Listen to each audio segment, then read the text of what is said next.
One of the cool things about the Turbo S4 is that it comes with this really nice MB Quartz speaker system. And now there's two speakers actually in this door. There's the tweeter, which is right here. It's kind of hard to see, but then it also has the mid-range speaker here, the woofer as well. Now these are fairly decent sized speakers, and every single door has them. So if you go to the back, you'll see that the back doors also have these really nice speakers. But here's a massive problem. When you go and pull off the top end of this machine, you will see the amplifier that pushes all these speakers. So, massive issue here. This is a 2-channel amplifier rated at 20 watts per channel. So each door has 2 speakers in it. That's 2 channels per door. So basically what that means is, if this is the only amplifier in the unit, which I think it is, we're talking about splitting 8 channels of speakers into a 2-channel amplifier at 20 watts. That is really bad. And it's definitely going to make your sound system sound really bad. So that is one thing that I didn't know about this unit. It is a shame, and unfortunately I'm gonna have to just make sure I look and validate that this is the only amplifier for this system. And if it is, I'm gonna definitely take it out and replace it with a better amplifier that will push these speakers like they were intended to be pushed. Anybody who knows anything about audio is that is absolutely unacceptable, and I cannot believe that Polaris would do that. Moving on to the interior, this co-pilot seat here, we see that there is also an adjustable slider to move the passenger seat front to back as well. Now that's really cool, because that is typically not standard. All the machines that you'll see below this model, which is basically the 1000 XP non-turbo, they will not have this feature integrated into it.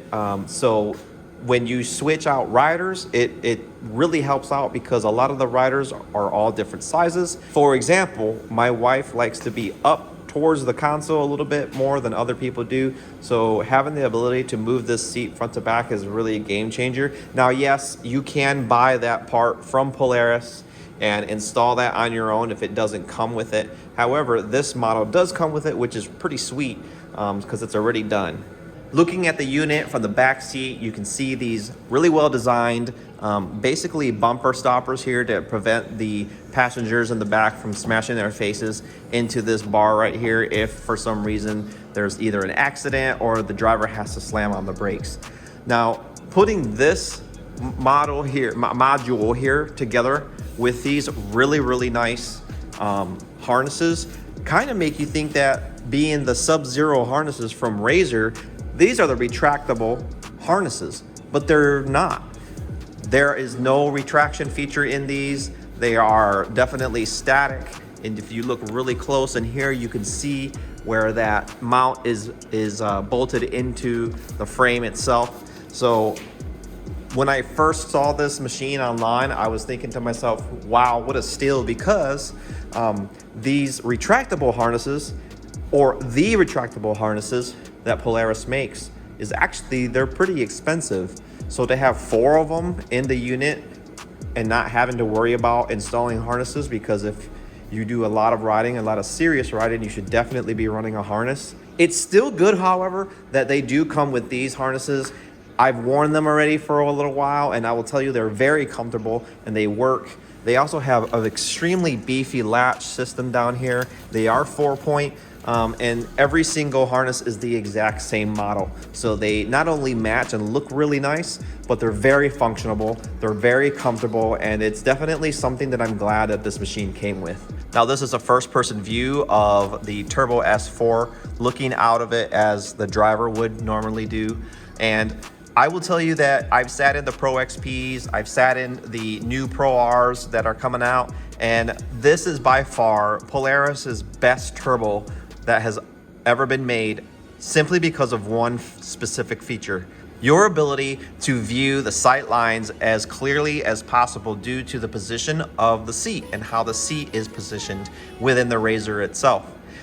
This makes you sit upright. It allows you to easily look down and see your tires. You can turn your head and look directly across that way. Now, the newer RZRs that are being built today, your seat leans back quite a bit, which is definitely not something that's good for me because I am just an average height person. I'm 5'7", and this machine, even though it's pretty big, I can easily look out and see things that are gonna be harder for me, so that way when I'm picking my lines in the trail, I can definitely look over and to see where the tires are. It just feels much more natural to me. The new RZRs feel like Mavericks. They really do, unfortunately. And I've driven a Maverick. They're terrible as far as I'm concerned. There's no way I would feel comfortable driving one because it just has the seating. It's all wrong for me. But that doesn't mean that it's a bad unit. It just means that it's not something that I prefer. So this is basically one of the best turbos ever built by Polaris, my opinion. So take that for what it is. The ride command feature is pretty awesome.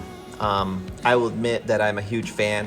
At first, I didn't really know what I was missing, but now that I have it, I won't be able to live without it. So if you look at the way this is all designed, the instrument cluster panel for the driver, the middle console display for the ride command, the instrumentation on this is just really, really cool. You can change all those up.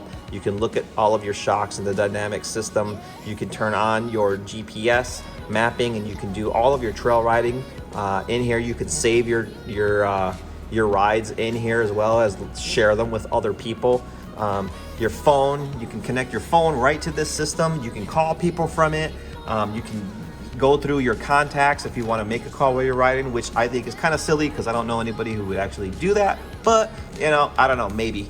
And then you have all kinds of settings that you can change. I have 2 cameras on this thing. I have a rear camera, and then I also upgraded with the front camera. So that's really good, especially when you're backing up so you can see what's behind you, but also when you're driving forward, because if you're going down a steep decline, you can see what's down there. Obviously you can't see through the hood or anything like that, so having that camera on there is just a huge game changer.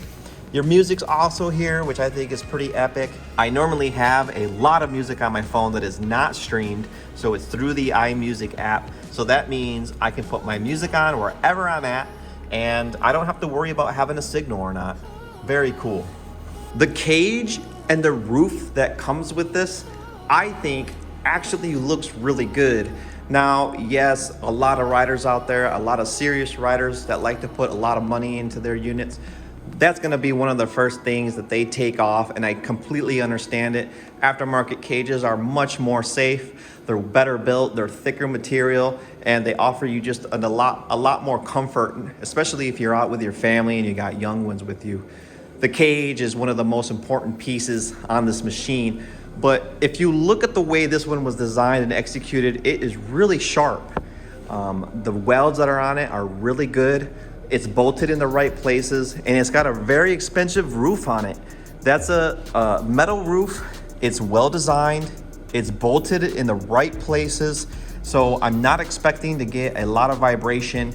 And in reality, it just really looks pretty good. My hope is that I could still use this cage, cut it, drop it. I've heard that there's a lot of problems with that. A lot of folks have said out there on forums that it's just not worth it. But it's just something that I want to do because I don't like getting rid of stuff. Up front, you have this really cool RZR logo here. It is a part of this steel roof, and it is bolted on as well. It just looks good. It gives the unit an overall clean look, and it looks fluid. So yeah, the cage, definitely much more happier with this than I would be with other models, that's for sure.